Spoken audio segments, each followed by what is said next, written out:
এই মাতাল যা করছে পৃথিবী বসবাসের অযোগ্য হয়ে যাচ্ছে। অলরেডি ভারতে দাঙ্গা লাগিয়ে দিয়েছে। কি কথা বলছেন এখন? চীনের সাথে মিল নেই, আমাদের সাথে মিল ছিল, বুবু ছিল, বুবু নেই, মিল নেই। যেহেতু প্রতিবেশী তো এ বাতাস আসলো বলে দেশে, কারণ ওদের সাথে কারোর মিল নেই। আপনি দেখেন ভারতের সাথে এই যে মালদ্বীপ, নেপাল, ভুটান, পাকিস্তানের তো নেই। আফগানিস্তানের সাথে একটা বর্ডার ছিল, তাও মিল নেই। মায়ানমারের সাথে মিল নেই। বাবু ওখান থেকে যে কি করছে, জামিল মোহাব্বত একটু হয় আবার কেটে যায়। এজন্য কারোর সাথে যেহেতু ওদের সম্পর্ক ভালো না, মিল মোহাব্বত নেই, এই জন্য আমার মনে হচ্ছে এই বাতাস এই দেশেও আসলো বলে।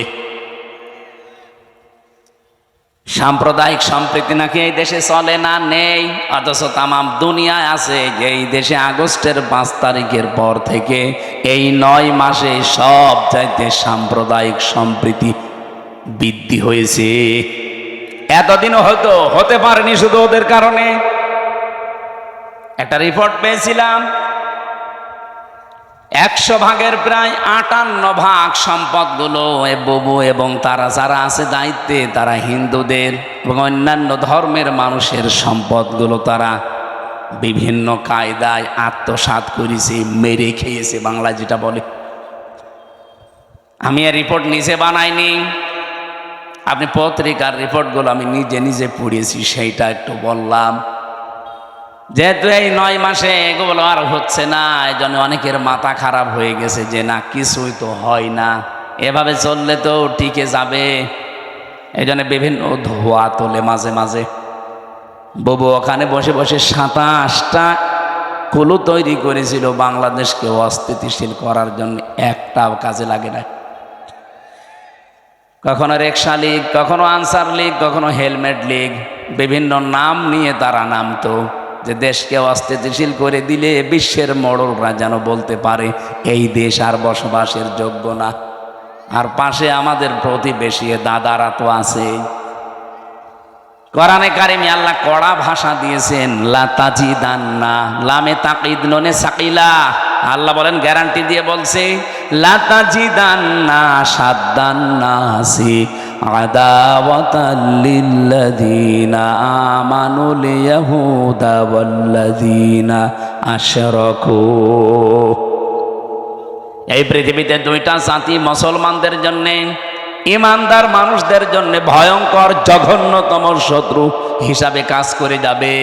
একটা ইহুদি আর একটা মুশরিক। আপনি তামাম দুনিয়ার দিকে তাকান, মুসলমানদের কিন্তু এই 2টাই শত্রু এখন জঘন্য। একটা ইহুদি আর একটা কি, এই যে আমাদের পাশে দাদা বাবুরা যারা মুশরিক,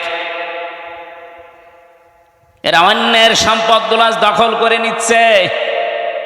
এমনকি আগস্টের 5 তারিখের পরেও বাংলাদেশে বহু মানুষের চরিত্রে আমরা এটা দেখতে পেয়েছি, বিভিন্ন মানুষের জিনিস তারা নিজের মনে করে নিয়ে নিয়েছে। রাজশাহীতে হয়তো এখনো শুরু হয়নি। যারা যারা মানুষের সম্পদ নিয়েছেন, যেভাবেই নেন ওটা ফেরত দেবেন, নয়তো আপনি মরে গেলে জানাজা দেওয়া, কবরে দেওয়া মিথ্যা কথা হবে। কারণ আমি কি বলে দেব আপনাকে, বিসমিল্লাহি ওয়া আলা মিল্লাতি রাসূলিল্লাহ, আল্লাহর নামে রসুলের আদর্শের উপরে রেখে গেলাম, আপনি তো রসুলের আদর্শে আর নেই। আমার এই কথার ওজন যারা টের পেয়েছেন তারা চুপ করে আছে। আপনি টের পেয়েছেন? যারা যার যার জিনিস নিয়েছেন, যেটা আপনার না ওটা ফেরত দেন।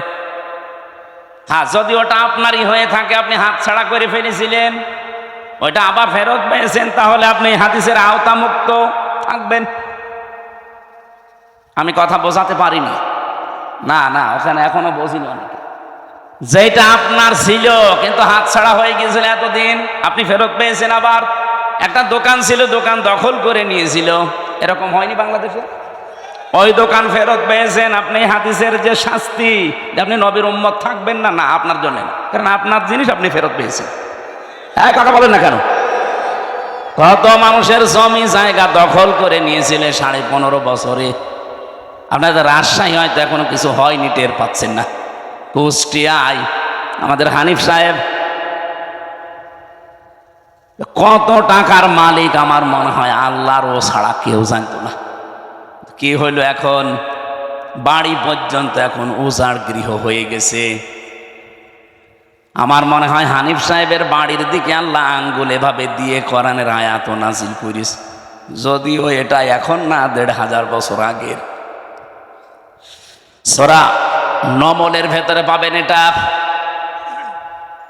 ১৯ নাম্বার পারা, ২০ নাম্বার পৃষ্ঠার ৭ নাম্বার লাইনের ৫২ নাম্বার আয়াতে আছে, ফাতিলকা বুয়ুতুহুম খাবিয়াতাম বিমা যালামু। আল্লাহ বলেন এই সেই ঘরগুলো। কোন ঘর? এখন যদি বলেন এখানে হানিফ সাহেব, ইনো সাহেব, এদের নাম কই? না, নাম আছে, কিন্তু এদের বাপ দাদাদের নাম আছে। এদের বাপ দাদা যারা, যাদের পরিচয় আল্লাহ আয়াতে দিয়েছেন, তারা এরকম জুলুম করেছে নফসের ওপরে, মানুষের ওপরে, সৃষ্টি জগতের ওপরে, তাদের নামে দেওয়া আর এদের নামে দেওয়া একই। কারণ কোরআনে তো আর আয়াত নাজিল হবে না কিয়ামত পর্যন্ত, এইটাই চলবে। আল্লাহ তাআলা বলেন এই সেই ঘরগুলো, খাবিয়াতাম বিমা যালামু।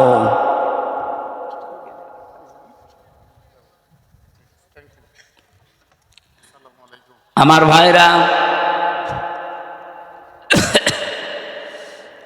আল্লাহ যেন নিজে আঙ্গুল দিয়ে এভাবে ইশারা দিয়ে জানাতে চাচ্ছিলেন, হে পৃথিবীর মানুষেরা একটু এই দিকে তাকান।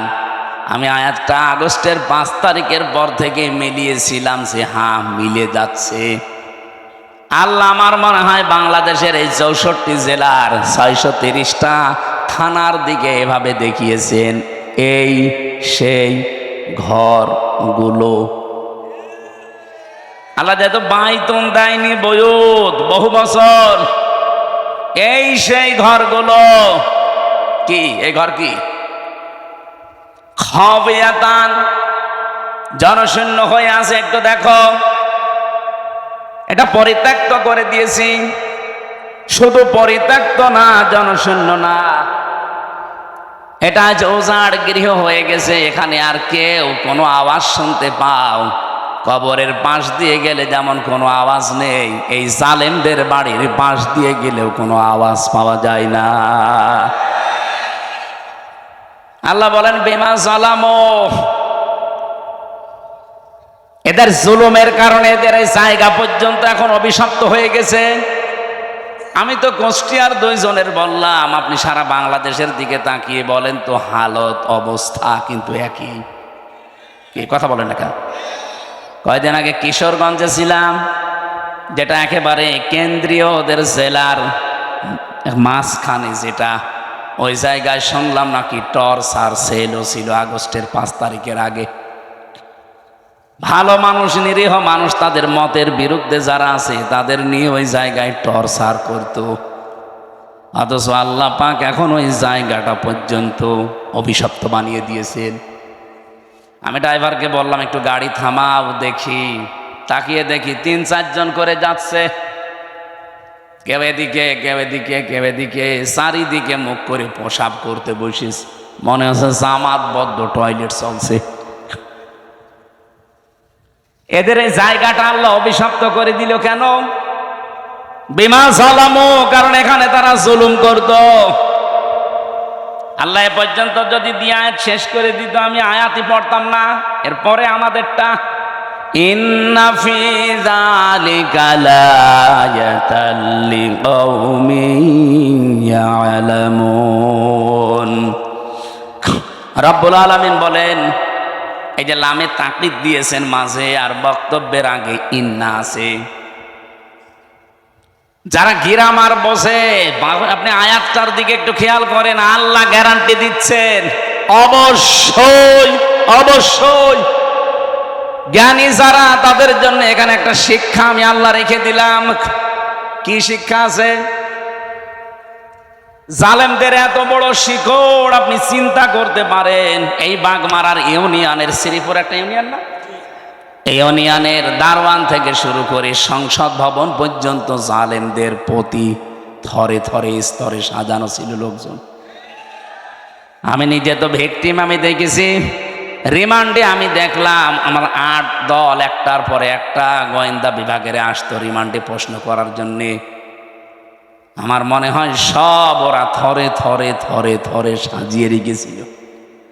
মামলার আয় ওদের, মামলার পিপি ওদের, জজ ওদের, ম্যাজিস্ট্রেট ওদের, মামলায় যে সাক্ষী ওদের, যে আমাকে জিজ্ঞাসাবাদ করবে রিমান্ডে সে ওদের, যারা অফিসার আছে ওখানে পাহারা দেয় যারা অত্যাচার করবে তারা ওদের, হুকুম যিনি দিয়েছেন সে ওদের। আমার কি, আমার একজন আছে না, আমার একজন ছিল উকিল, ওর কথা শুনলেও চলে না শুনলেও চলে, আর ওর কথা শুনতেও না, ও খালি বলার দরকার বলেছে তো ঠিক আছে আপনি থামেন যান। মামলাটা আমার 30 বার উঠেছে, সিএমএম কোর্ট, জজ কোর্ট, হাইকোর্ট মিলে, কিন্তু 3 বছরে একটা দিনের জন্য জামিন নামে কোনো শব্দ নেই। অথচ এই মামলাটা আগস্টের 5 তারিখের ফলে শুধু তুলতে দেরি, জামিন না খারিজ করে দিয়েছে। অথচ জজ কিন্তু ওইটাই।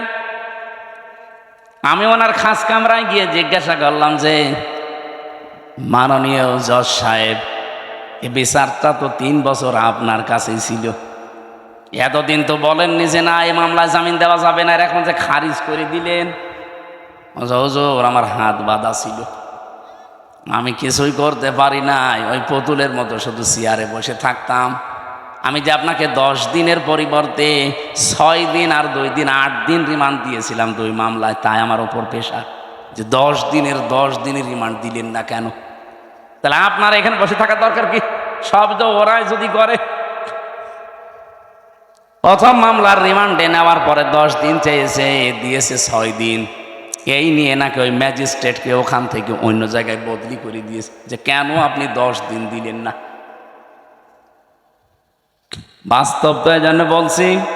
রিমান্ডের 2য় দিন আমার চোখ বেঁধে কালো কাপড় দিয়ে, পেছনে হাত হ্যান্ডকাপ দিয়ে, মাথায় দড়ি লাগিয়ে, পায়ের সাথে ডান্ডা বেড়ি লাগিয়ে নিয়ে গেল এক অন্ধকার মাটির নিচে ঘরের ভেতরে। আমি বললাম যে কি 10 দিন রিমান্ড চেয়েছিল, অথচ এই অফিসারগুলো একটাও কোর্টে আমার সাথে যায়নি, শুধু মামলার আয়ও আমার সাথে ছিল। আমারে দেখছে ওরা আগে আগে প্রশ্ন করছে যে রিমান্ড চাইলো 10 দিন, 6 দিন দিল, অবশ্যই এই কি ম্যাজিস্ট্রেট, এই ম্যাজিস্ট্রেট মনে হয় আপনার দলের লোক। কি গো, আমার দলের লোক হবে কি করে? জীবনে আমি তার নামও শুনি নাই, তার কোনোদিন দেখিও নাই, আর সে আমাকে চেনে কিনা আমি তাও জানি না। 10 দিন তো আপনারা চেয়েছিলেন, তা আপনি তো ছিলেন না, আপনি কি করে জানলেন? তার মানে ওখান থেকে সব কিছু ম্যাজিস্ট্রেটকে বলে দিয়েছে, যা যা ও তাই তাই করিস। পরে কয়দিন যখন জেলখানায় গেলাম, দেখি ওই ম্যাজিস্ট্রেট ঘুরে বেড়াচ্ছে ভেতরে। কি আপনি এখানে? হুজুর মাফ করে দিয়েন, আমার বউ যৌতুক মামলা দিয়েছে। ঠিক করিস, শয়তান, তোর যৌতুক মামলা দিয়ে এখন তুই জেলে, আমার সাথে এমনি দেয়নি, কোন কারণে আমার এই মিথ্যা তথ্যগুলো লিখে সই করে নিলি? হুজুর আমারে যা যা বলতে বলিস আমি তাই তাই করেছি। আল্লাহর কসমে কোরআন হাতে নিয়ে বলছি, বাংলাদেশে শুধু হাসিনা ছাড়া যারা ছিল সব হাত বাঁধা। আপনি যাই বলেন না কেন, ও কাওয়া কাকুরও হাত বাঁধা ছিল। কাওয়া যতই কাকা করুক, যদি একটু মুখ ফসকে সত্যি কথা বলে, ওই দিনই কাওয়ার কর্ম শেষ করে দিত। হয়তো হইল, কাদের কাকু বলা যায়? কাওয়া কাকু।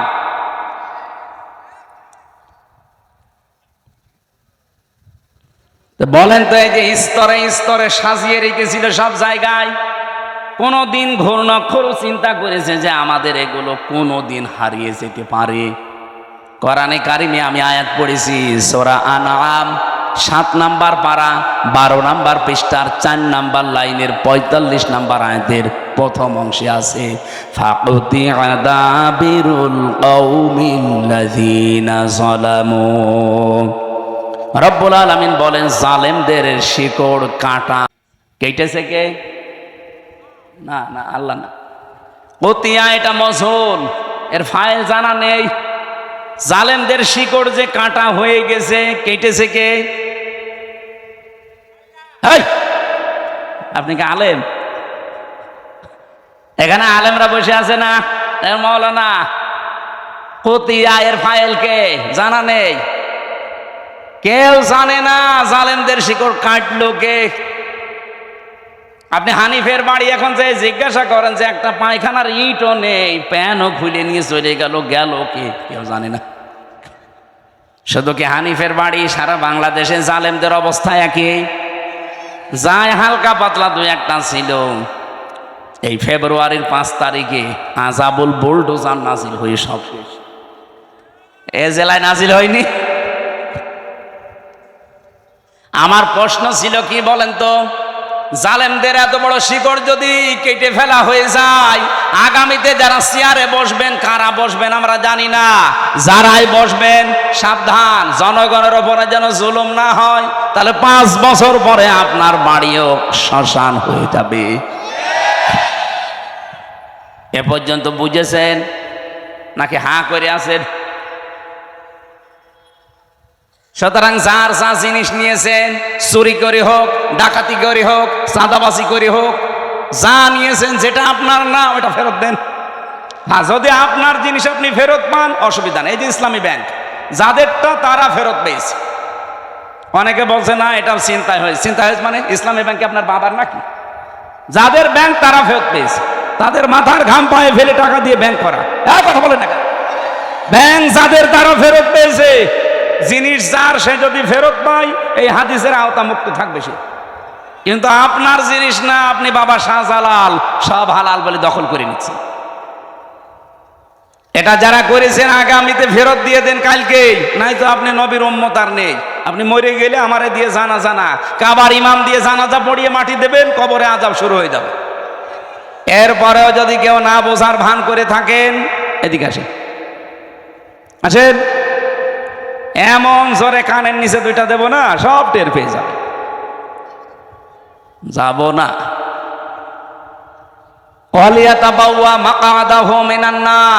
সে যেন জাহান্নামে নিজের একটা স্থান তৈরি করে নিল। আমার তো হাদিসটা পড়ে মনে হয় খাপের খাপ এই দেশে অনেকের জীবনে মিলে যাচ্ছে। আমরা যারা বেঁচে আছি অন্তত আল্লাহ যেন আমাদেরকে বাঁচিয়ে রাখেন, বলেন আমিন। আরে ভাই, আপনার সবার জন্য কথা বলছি, যারা এগুলো করেছেন ফেরত দিয়ে দেবেন। আমি আবার বলছি, হ্যাঁ আপনারটা যদিও দখল করে নেয় এতদিন, ওটা যদি আপনি ফেরত পেয়ে থাকেন, আপনি হাদিসের বাইরে থাকবেন। এবার যদি না বোঝেন, আমার আর বাংলায় বলা সম্ভব না, আমি বাদ দিয়ে দিলাম, জান আপনার আয়ু ছেড়ে দিলাম। আমি সূরা মাত্র একটা আয়াতের 5 ভাগের 1 ভাগ পড়েছি। কাবর আলাল মুশরিকিনা মা তাদউহুম ইলাই। এবার তাফসীর আকারে কথা বলতে চাই। সূরা কোন সূরা? সূরা মানে সংসদ। তাহলে সংসদ এই শব্দটার নামে আল্লাহ একটা সূরা দিলেন। অথচ এই 54 বছরে আমরা সংসদে যেতে চাইলেই আমাদের উল্টাপাল্টা কথা বলতো। কি বলতো না? আরে ভাই, সংসদ নামে একটা সূরা আছে। সংসদ চলবে যে জিনিস দিয়ে, তার নাম সংবিধান। সে সংবিধান নামে একটা সূরা আছে, নাম কি? ফুরকান। সবগুলো যদি আল্লাহ তৈরি করে দিয়ে থাকে, আমরা যেহেতু কোরআন দিয়ে দেশ চালাতে চাই, জীবন চালাতে চাই, এই কথাগুলো আপনাকে বলতে চাচ্ছি। হ্যাঁ, আপনি সেদিকে ডাক দেন, এই যে কোরআনের দিকে আসো। আল্লাহ রাব্বুল আলামিন যে জীবন বিধান পাঠিয়েছেন, এইটার উপরে দুনিয়াকে চালানোর চেষ্টা করো, দাঁড় করাও। এই কথাগুলো বললে সবচাইতে বেশি খারাপ লাগবে, মন খারাপ হবে, রাগ করবে কারা? কাবরা আলাল মুশরিকিন, মুশরিকরা মন খারাপ করবে। মা তাদউহুম ইলাইহি, যেদিকে আপনি মানুষকে ডাকতে চান, এদিকে যদি সত্যিই মানুষকে ডাকেন মন দিয়ে, আপনার কথা শুনে কোনো ইমানদার, কোনো মুসলমান রাগ করবে না, খুশি হবে। আমার ওই যে খুতবার প্রথমে এই কথাগুলো ছিল। ওয়ানাশহাদু আন্না মুহাম্মাদান আবদুহু ওয়া রাসূলুহুল মাবউসু ফিনা বিল হুদা ওয়া দীনিল হাক্কি লিইযহিরাহু আলাল আদিয়ান। আমরা সাক্ষী দিচ্ছি মুহাম্মদ রাসূলুল্লাহ, যিনি আল্লাহর বান্দা এবং রাসূল, আল্লাহ তাকে পাঠিয়েছিলেন দ্বীনে হক দিয়ে, সত্য বিধান দিয়ে, হেদায়েত সহকারে, লিইযহিরাহু আলাল আদিয়ান, দুনিয়ায় যত দিন ধর্ম আছে সব কিছুর উপরে ইসলামকে বিজয় করার জন্য। এজহার মানে কি? আমরা অনেকে মনে করি এজহার মানে নুন সাকিন মিম সাকিনের কায়দা, এটা এজহার মানে স্পষ্ট করা না। এজহার মানে এখানে বিজয় করা, এজহার মানে দাঁড় করানো, এজহার মানে কায়েম করা। এবার আসেন আমরা আয়াতের মূল কথায় যেতে চাই। আপনারা কি চলে যাবেন না? আমার ভাইরা, বিশ্ব নবীকে যেহেতু আল মাবউসু ফিনা বিল হুদা, তোমাদের ভেতরে আমি আমার রাসূলকে হেদায়েত সহকারে পাঠিয়েছি, ওয়াদীনিল হক, সত্য দিন দিয়ে পাঠালাম। তাহলে নবীজি এসেছিলেন পৃথিবীতে হেদায়েত নিয়ে এবং সত্য দিন নিয়ে। তার কাজ কি ছিল? কোরআন শরীফ থেকে আমি তিনটা জিনিস নবীজির জীবনে পেয়েছি। ওনার মিশন এবং ভিশন ছিল দুনিয়ায় তিনটা। কয়টা বলেন বলেন? এক নম্বরে উনি তাওহীদ প্রতিষ্ঠার জন্য এসেছিলেন। এটা রেকর্ড হচ্ছে, তো সারা বাংলাদেশে লাইভ চলছে, সবাইকে শোনাতে চাই। এই দেশে তাওহীদ প্রতিষ্ঠার জন্য নবীজি যেহেতু পৃথিবীতে এসেছিলেন, উনি এখন নেই, এই দায়িত্ব এখন তার উম্মতদের। এই কথা বলেন না কেন? এখন এটা প্রতিষ্ঠা করবেন কি করে? তাওহীদ প্রতিষ্ঠার জন্য কোরআনে কারিমে ১৫০০ বছর আগে, আমরা খুব ভালো করে শুনবেন, আল্লাহ পাক ১৫০০ বছর আগে কিছু মূল নীতি দিয়েছেন যে তাওহীদ যদি প্রতিষ্ঠা করতে চান এই তিনটা মূল নীতি সামনে নিয়ে এগিয়ে যাবেন। এটা সূরা আলে ইমরানে আছে, ৩ নাম্বার পারা ১৭ নাম্বার পৃষ্ঠার ২ নাম্বার লাইনের ৬৪ নাম্বার আয়াতে আছে, কুল ইয়া আহলাল কিতাবি তাআলাউ ইলা কালিমাতিন সাওয়াইম বাইনানা ওয়া বাইনাকুম আল্লা না'বুদা ইল্লাল্লাহ ইলা আখিরি আয়া। রব্বুল আলামিন বলেন, নবী আপনি ওই আহলে কিতাবদেরকে ডাক দেন যে আসো, আমরা অন্তত তিনটা বিষয়ে একমত হই। যেহেতু তোমরা হযরতে মুসা নবীর উম্মতের দাবি করো, কেউ ঈসা নবীর, কেউ দাউদ নবীর, কেউ ইব্রাহিম নবীর, বিভিন্ন রকমের নবীদের নাম বলে তোমরা দুনিয়ার জীবন চালাতে চাও, আসো সবাই মিলে আমরা তিনটা বিষয় ঐক্যমত হই। আর আমার মনে হয় এই দেশের জন্য এগুলো বলা লাগবে না, কারণ এই দেশে অন্যান্য কিতাবের অনুসারী একেবারেই কম। আমরা শুধু যারা মুসলিম তাদের কিতাবের নাম কি? কোরআন। বলেন বলেন। তাহলে এই কোরআন মানা লোক, বাংলাদেশে কোরআন বিশ্বাস করা লোক 92%। 100 জনের 92 জন সুবহানাল্লাহ বলতে পারেন নাই? তাহলে এদের কাছে তো আর ওই কথাই বলা লাগে না যে অন্যান্য কিতাবের লোকেরাও আসেন, ওরা মাত্র 8 ভাগ, আমরা 92 ভাগ। এই জন্য আমরা আহ্বান জানাবো, আজ আসেন। যেহেতু তাওহীদ প্রতিষ্ঠা নবীজির জীবনের প্রথম মিশন আর ভিশন ছিল, আমরাও তাওহীদ প্রতিষ্ঠা করতে চাই, কিন্তু তিনটা জিনিস সামনে নিয়ে এগিয়ে যাওয়া লাগবে। এক নম্বরে এই তিনটা জিনিসকে কায়েম করার জন্য লাগবে ঐক্য। আসেন তো আমরা ঐক্যবদ্ধ হই এই তিনটা বিষয় সামনে নিয়ে। আল্লাহ না'বুদা ইল্লাল্লাহ, আল্লাহ ছাড়া কারো ইবাদত, বলেন বলেন, ইবাদত কি? আপনি মন মতো একটা জিনিস বানিয়ে বলবেন যেটা তো ভালোই লাগছে, না ওটা ইবাদত না।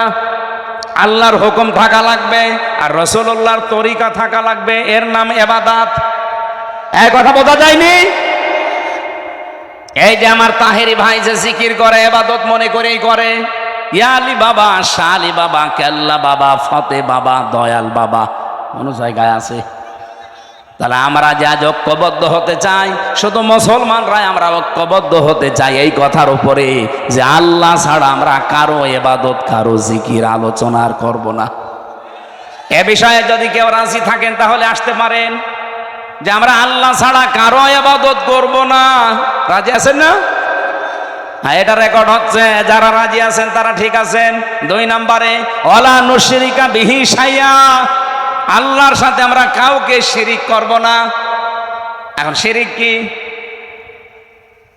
এক কথায় বলছি, শিরিকের যত প্রকার আছে পুরাটা যদি আপনি ব্যাখ্যা করতে যান, শিরিক বিল জাত, শিরিক বিল সিফাত, শিরিক বিল ইখতিয়ারা, শিরিক বিল হুকুক, 120 প্রকার তাফসিরে আছে। এক কথায় জবাব দিচ্ছি শোনেন, আল্লাহ যেটা পারে ওইটা অন্য কেউ পারে, এই বিশ্বাস করার নাম শিরিক। সকল ক্ষমতার উৎসকে বলেন বলেন, এখানে অন্য কারো অধিকার। কেউ যদি অন্য কাউকে যোগ করে বলে না জনগণ সকল ক্ষমতার উৎস, ও কিন্তু শিরিক করলো। আর এই শিরিক বাংলাদেশে নেই। কথা বলেন না কেন? কারা কারা এই শিরিকে আছেন হাত তোলেন তো। সবই ভালো মানুষ দেখছে, আলহামদুলিল্লাহ, যাক ভালো। 2 নাম্বারটা বলি, এদিকে তাকান। সন্তান দিতে পারে কে? অন্য কেউ? হ্যাঁ না, মানে বাঘ মারাইছিলাম কালকে রাতে।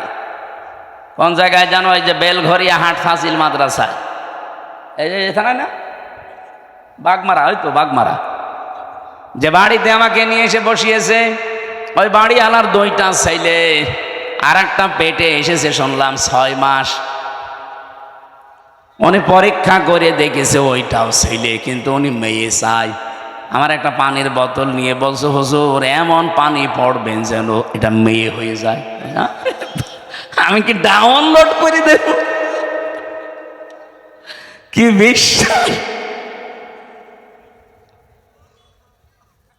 সেদিন বগুড়া গাবতলী থানায় যে বাড়িতে বসেছিলাম, ওই লোকটা এসে আমার কাছে একটা আপেল নিয়ে বলছে, হুজুর পড়িয়ে দেন। কেন? বাচ্চা।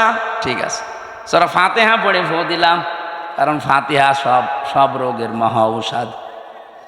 আমার কানের কাছে মুখ নিয়ে বলছে, হুজুর এমন আপেল পড়বেন যেন ছেলে হয়। আপেল ফেলে দিলাম। আপেল কই? ফেলে দিস কেন? আরে ভাই, ছেলে হওয়া যদি আপেল পড়ে কাজ হয়, তা আমার ম্যাডামের 3টে মেয়ে হইতো না? কত চেষ্টা করলাম একটা ছেলে হওয়ার, তারপরও মেয়ে।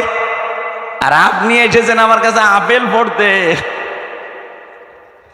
আমি আপেল দরকারে নিজে পড়ি, নিয়ে ম্যাডামের ফের খাওয়াবো। চিন্তা করেন কি বিশ্বাসী আছে এরা? আপেল পড়া, পানি পড়া, দুর্গা পূজা, পীর পূজা, কত মানুষের কাছে বিশ্বাসটা নিয়ে গেছে, অথচ ছেলে মেয়ে দেওয়ার একচ্ছত্র মালিকানা হামজার। অনেকে বসা কার? আরো জোরে। তাহলে এক কথায় জবাব কি পেলেন? আল্লাহ যেটা পারে পৃথিবীর অন্য কেউ। সুতরাং মা বোনেরা, ভাইরা, বিয়ের পরে 50 বছর ছেলে মেয়ে না হোক, আমাদের জাতির পিতার 86 বছর বয়সে ছেলে হয়েছে, তারপরেও তো তিনি কোনো কবরে, মাজারে, পীরের কাছে যাননি। এই যে মাওলানা রেজাউল ইসলাম উজ্জ্বল, আপনাদের বাগমারার ছেলে, ওরা 17 বছর বিয়ে হয়েছে, ছেলে মেয়ে নেই।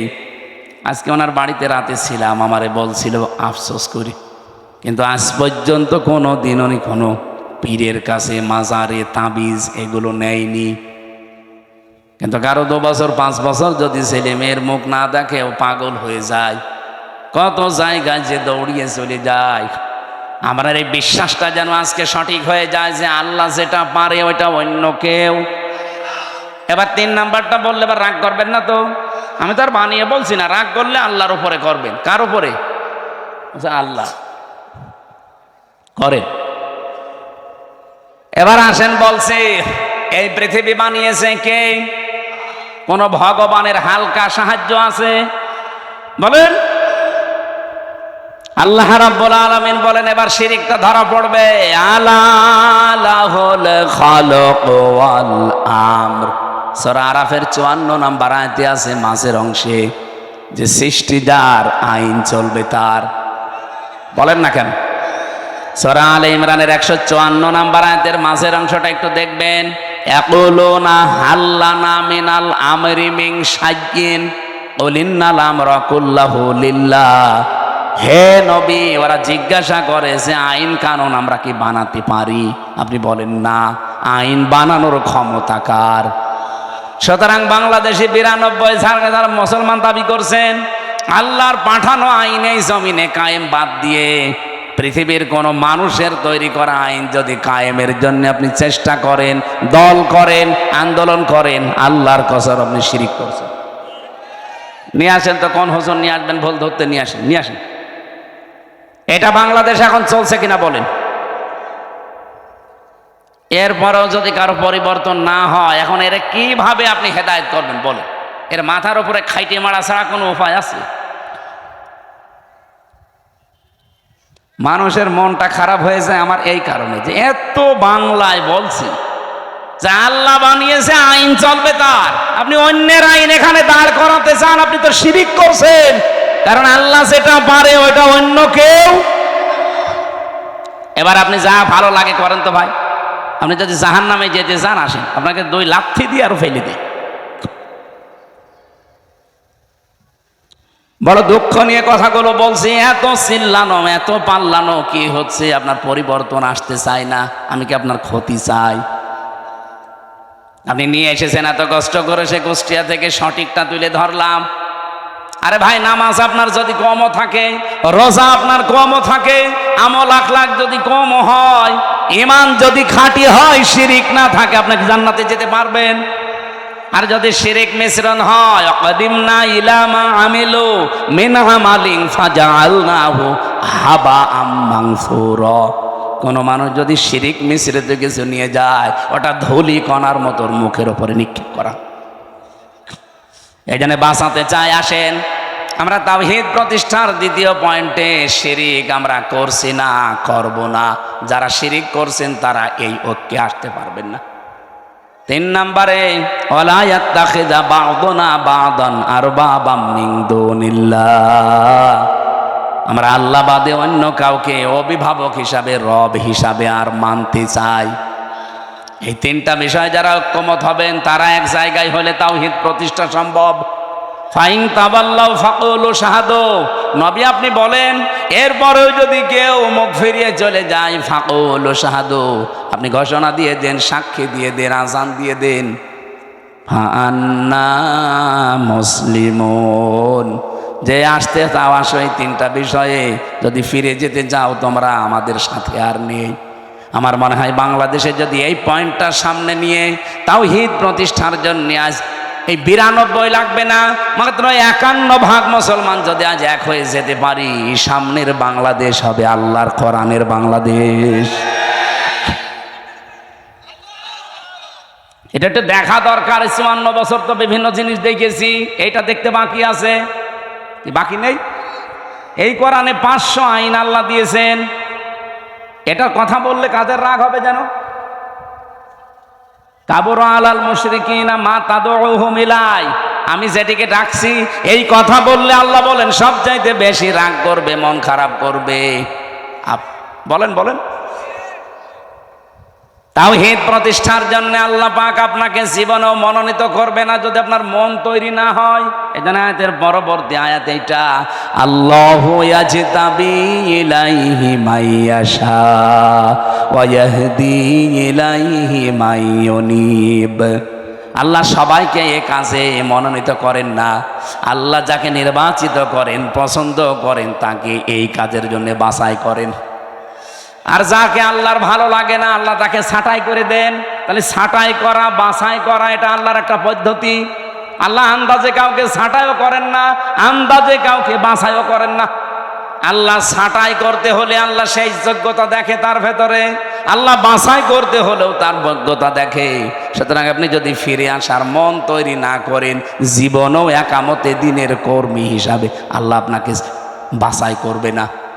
আল্লাহু ইয়াজতাবি ইলাইহি মাইয়াশা, আল্লাহ পাক বলেন আমি নির্বাচিত করি, আমি বাছাই করি, আমি তাকে নির্ধারণ করি, তাকে পছন্দ করি, তাকে এই মানুষটাকে আমি আল্লাহ আমার নিজের দিনের জন্যে, দিন কায়েমের জন্যে পছন্দ করে রাখি। যখন দেখি ওয়াহদি ইলাইহি মাইয়ুনিব, ওই লোকটা আমার দিকে ফিরতে চায়। আপনার মনই যদি না থাকে, আল্লাহর কথায় আপনার মন তৈরি হয় না, হামজার কথাই হবে। এজন্য মনটা আগে তৈরি করেন। আজ বাংলাদেশে 92% মুসলমানের সবাই এ দেশে ইসলাম কায়েম হোক চাই না। আমি আগস্টের 5 তারিখের আগে একটা জরিপ পেয়েছিলাম, মাত্র 100 জনের 15 জন বলতো আমরা এই দেশে ইসলাম কায়েম চাই। তার ভেতরে এই মীর সাহেব একজন হয়তো। আপনি জিজ্ঞাসা করে দেখেন, কি আপনি চান না রাষ্ট্রে ইসলাম কায়েম হোক? এরকম মাত্র মানুষ মাত্র সারা বাংলাদেশ মিলে 100 জনের 15 জন। অথচ এই 9 মাসের ব্যবধানে আপনি এই যে এপ্রিল চলছে, আজকে মে মাস না, আজকে 3 তারিখ, এপ্রিলের আমার মনে হয় 29 তারিখের একটা রিপোর্ট পেয়েছিলাম। এটাই যে মাইক্রোসফট দিয়েছে, এটা খ্রিস্টানরা 227টা দেশ নিয়ে তারা এই রিপোর্ট পেশ করেছে। বাংলাদেশ নিয়ে একটা রিপোর্ট এই খ্রিস্টানরা দিয়েছে। এই মাত্র 9 মাসে বাংলাদেশ যে চেঞ্জ হয়েছে, এই দেশে এখন 15 জন না 100 জনের 77 জন মানুষ চাচ্ছে এদেশে ইসলাম কায়েম হোক। 77 জন চলে গেছে, আর কিছুদিন যেতে দেন। আমার তো মনে হচ্ছে যেভাবে দাওয়াতি কাজ চলছে সারা বাংলাদেশে, কুষ্টিয়াতে কয়েকদিন আগে আমার নিজের পাশের ইউনিয়নে 4000 মানুষ একামতে দিনের কর্মী হওয়ার জন্য একবার শপথবদ্ধ হয়েছে। কোরআনে কারিমে পড়েছিলাম 1500 বছর আগের আয়াত, ইযা জা নাসরুল্লাহি ওয়াল ফাত। যখন আল্লাহর সাহায্য আসবে তখন আপনি বিজয় দেখতে পাবেন। আর বিজয় আসলে আপনি প্রথম নাম্বারে দেখবেন অরাইতান নাসা ইয়াদখুলুনা ফি দীনিল্লাহি আফওয়াজা। দলে দলে পালে পালে মানুষ ইসলামে প্রবেশ করছে। প্রশ্ন আসতে পারে, ওরা তো মুসলমান, আবার ইসলামে আসলো কি করে? না, যারা আল্লাহর দিন কায়েমের জন্য, আল্লাহর আইন কায়েমের জন্য চেষ্টা করে না, এগুলো মুসলমান হতে পারে না। কারণ এই আদেশ শুধু আল্লাহ হামসাকে দেয়নি, শারা আলাকুম মিনাদ-দ্বীন মা ওয়াসসা বিহি। ওয়াসস মানে কি? ওয়াসস মানে নরমাল কোনো বিষয় না। আপনি যারা আরবি অভিধানগুলো ভাঙতে পারে তাদের জিজ্ঞাসা করে দেখেন, ওয়াসস মানে শক্তিশালী নির্দেশ। আল্লাহ বলেন আমি নির্ধারিত করে দিলাম শারা লাকুম মিনাদ-দ্বীন, তোমাদের সবার জন্য একটা দিনকে, এই জন্য দিনের আগে আলিফ লাম আছে। এ পৃথিবীতে বহু দিন আছে, সব দিনকে আল্লাহ নির্ধারিত করেননি, একটা দিনকে মাত্র নির্ধারিত করে দিয়েছেন, তার নাম দিনের নাম যে ইসলাম। আপনি কোথায় পেলেন? 4500 দিন চলছে এখন দুনিয়ায়। আমি দিনের অর্থ মোটামুটি 10টা লিখেছি। ওরা কোরআন শরীফ থেকে আমার কাছে 10টা পারফেক্ট মনে হয়। দিন মানে কিয়ামত, এটা সূরা ফাতিহার 3 নম্বর আয়াতে আছে মালিক ইয়াউমিদ্দিন। 2 নম্বরে আনুগত্য, সূরা আলে ইমরানের 83 নম্বর আয়াতে আছে আফা গায়রা দীনিল্লাহি ইয়াবগুন। 3 নম্বরে জীবন ব্যবস্থা, সূরা মায়েদার 3 নম্বর আয়াতের মাঝের অংশে আছে আল ইয়াউমা আকমালতু লাকুম দীনাকুম। 4 নম্বরে রাষ্ট্রীয় আইন, এটা সূরা মুমিনের 26 নম্বর আয়াতে আছে। 5 নম্বরে ইবাদত, সূরা রুমের 30 নম্বর আয়াতে আছে। 6 নম্বরে মুখ ফেরানো, এটা সূরা নেসার 125 নম্বর আয়াতে আছে। 6-7 নম্বরে বিপ্লব, এটা সূরা নসরের 2 নম্বর, ওই যেটা পড়লাম। দলে দলে পালে পালে মানুষ ইসলাম কায়েমের জন্য দেখবেন ঝাঁপিয়ে পড়বে। আমার পাশের ইউনিয়নে 4000 মানুষ, এতদিন তারা বলতো আমরা মানুষের আইন এই পৃথিবীতে কায়েম করতে চাই, এখন তারা সবাই ফরম পূরণ করে বলছে আমরা আল্লাহর আইন কায়েম করতে চাই। এখন আমাকে বলেছে এই 4000 মানুষকে খাবার দেওয়া লাগবে। অসুবিধা নেই, টাকা তো সারা দেশ থেকে দেবে মানুষ, আমি নিয়ে যে ঢালবো। 7 নম্বরে পেয়েছে চিরন্তন বিধান, এটা সূরা সূরা 13 নম্বর আয়াত, যেটা শারা আলাকুম মিনাদ-দ্বীন চলছে। 9 নম্বরে সমস্ত ইজম লিযহিরাহু আলাদ-দ্বীনি কুল্লিহি, এটা সূরা সফের 9 নম্বর আয়াত। 10 নম্বরে পেয়েছি স্থায়ী শান্তি, এটার মাঝে যেটা আছে আনাকিমুদ্দিন ওয়ালা তাতাফাররাকু ফি। আমার এই ছোট্ট মাথায় যদি এতগুলো দিন সম্পর্কে কোরআনে থাকে, মীর সাহেবের মতো বড় বড় মাথা যাদের তো আরো আছে। তাহলে আল্লাহর বিজয়, সাহায্য আসলে বিজয় আসবে, এ গ্যারান্টি কার? আর বিজয় আসলে তার নমুনা চিহ্ন সিমটাম কি? দলে দলে পালে পালে আফওয়াজা মানে দলে দলে ফি দীনিল্লাহি, আল্লাহর দিনের ভেতরে। এই যে দিন মানে জীবন ব্যবস্থা, জীবন বিধান, রাষ্ট্রীয় আইন, কতগুলো বললাম না? আল্লাহর জমিনে আল্লাহর দিন কায়েম করাটা যদি কারো কাছে রাজনীতি মনে হয়, কারো কাছে ধর্ম ব্যবসা মনে হয়, আপনার কাছে দুনিয়ার কাজ মনে হয়, মনে করেন আমি এইটাই জীবনের আসল কাজ মনে করি। কারণ দিন কায়েম নেই, এই জন্যেই ডাকাতি হচ্ছে, এই জন্যেই চুরি হচ্ছে, এই জন্যেই ছিনতাই হচ্ছে, এই জন্যেই ঘুষ চলছে, এই জন্যেই ডাকাতি চলছে, জেনা চলছে। 4 বছরের আসিয়া পর্যন্ত বাদ যাচ্ছে না। কথা বলে না কেন? এই আয়াতটা নাজিল হয়েছে কখন? আলেমদের জিজ্ঞাসা করেন। মক্কার জীবনে, মক্কার জীবনটা 4 ভাগ। প্রথম 3 বছর কষ্ট, এরপরে আরো 5 বছর আরো কষ্ট, এরপরে আরো 3 বছর আরো কষ্ট, এরপরে আরো 2 বছর আরো কষ্ট। আপনি 4 ভাগে মিলিয়ে দেখেন ইসলামের ইতিহাস থেকে এই 4টা ভাগ করলে নবীজির জীবনের সর্বশেষ যে পয়েন্টটা আছে সেই পয়েন্টে কিন্তু আয়াতটা নাজিল হয়। আল্লাহর নবী কষ্ট করেছিলেন সব মিলে কত বছর? 13। বলেন বলেন। 3 বছর আর 5 বছর কত হয়? এরপরে 2 বছর, এরপরে 5, না এরপরে 3, এরপরে 3। প্রথমে 3, এরপরে 5, এরপরে 2, এরপরে 3। এই 13টা বছর তিনি কষ্ট করে, এই এদিকে তাকা, 13 বছর কষ্ট করে শেষ হয়ে যায়নি। 13 বছরের পরে উনি 10 বছর এইটা দিয়ে রাষ্ট্র চালিয়েছিলেন। আমি হিসাব করে মিলিয়েছি, এই বাংলাদেশে অলরেডি আমরা কষ্ট স্বীকার করে ফেলেছি মক্কার এই জীবনের মতো 15 বছর। কথা বলুন, অলরেডি 15 বছর আমাদের চলে গেছে কষ্ট স্বীকার করা, মক্কার জীবনের মতোই পার করেছি। আপনি দেখেছেন না কত পক্ষপাতিত্ব ছিল? এমনিতেই কোটা আন্দোলন শুরু হয়েছিল, দেওয়ালে পিঠ থেকে গেছে তাদের। আমি আর এই ভাই 3 জন অনার্স মাস্টার্স করে একেবারে একই রেজাল্ট, শুধু আমাদের দলীয় পরিচয়ের কারণে জায়গা মতো আমারে উঠতে দেবে না। কি এরকম ছিল না দেশে? ওনার দলীয় পরিচয়, উনি ছাত্রলীগের কর্মী, চাকরি হয়ে যাবে। আমি শিবির করি, আমার কোনো চাকরি তো দূরের কথা, রাজাকারের বাচ্চা বলে পেছনে ঠেলে দেবে। এটা শুরু হয়নি, উনি বিএনপি করে, এই জন্য ওনারে গুম করে দেবে। আমার রিমান্ডে যেদিন 8 দিন চলে মাটির নিচে, আমি দেখেছি ছাত্র দলের এক ভাইকে চট্টগ্রামে বাড়ি, ওনার নিয়ে এই নখগুলো তুলছিল। আমারও একটা টিপ দিয়েছিল, এই দেখেন 3.5 বছর হয়ে গেল এখনো পর্যন্ত এই দাগটা মেটে নাই। আর ওই ভাইয়ের তো পুরা নখ তুলেই ফেলেছে। কি চিৎকার দিয়ে, আমার পাশের ছেলে ছিল, কি চিৎকার দিয়ে কাঁদছিল। ভালো মানুষ নিয়ে গেল, আসার সময় দেখি আর নড়তে পারছে না।